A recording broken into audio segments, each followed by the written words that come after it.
Pour tous ceux qui sont fonctionnaires de l'État depuis des années, ils savent qu'au premier trimestre de l'année, il existe un glissement en termes d'opérations de paie qui doivent être réalisées parce qu'au niveau du premier trimestre, particulièrement au mois de janvier, il y a des nouvelles mécanisations et des nouvelles mises à jour qui doivent être opérées.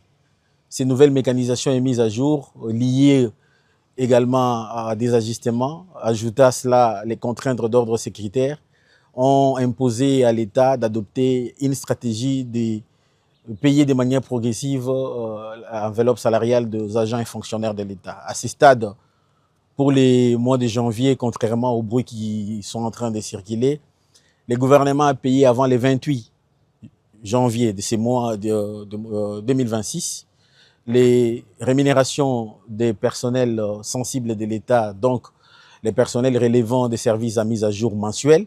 C'est notamment les éléments de nos forces armées, les éléments de la police nationale congolaise, les membres de la DINACOPé, donc les enseignants pour la province de Kinshasa. Ceux-là ont été et ont touché leur rémunération avant le 28 du mois de janvier. Pour les autres catégories, compte tenu des glissements, les pays ont continué au-delà de la date du 28 avec les médecins qui ont été payés la semaine passée. Aujourd'hui, je crois que la paye va continuer encore. Je crois que dans les 72 heures, nous allons clôturer les opérations de la paie du mois passé. Ces ajustements sont notamment liés, comme je l'ai dit, au rythme que nous effectuons ces opérations compte tenu des mises à jour. Donc, les populations congolaises et les fonctionnaires doivent être rassurés, il n'y a aucun problème. Le gouvernement va tenir compte de cet état des choses dans l'évolution de la suite des opérations. Nous sommes en début d'année. Le gouvernement, l'année passée, a déboursé 59 millions de dollars pour compléter les PDL 145 territoires. Je peux confirmer à nos populations que le BCECO a réussi les fonds, les CFF. Nous avons d'ailleurs clôturé tous les financements qui étaient attendus au niveau du CFF.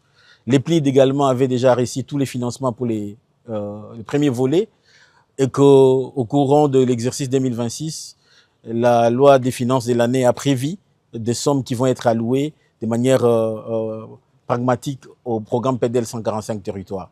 Donc, il n'y a aucune inquiétude pour nos populations. Les PDL, c'est un programme prioritaire du chef de l'État. Il va se déployer sous la coordination de son Excellence, Madame la Première ministre, chef du gouvernement. Une meilleure coordination au niveau du gouvernement et de la Banque centrale du Congo.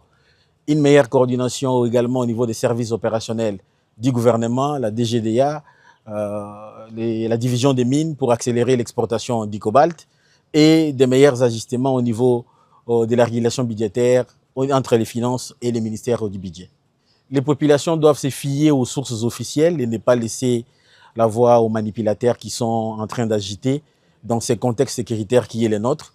La situation est sous contrôle et le gouvernement va continuer à assumer ses responsabilités.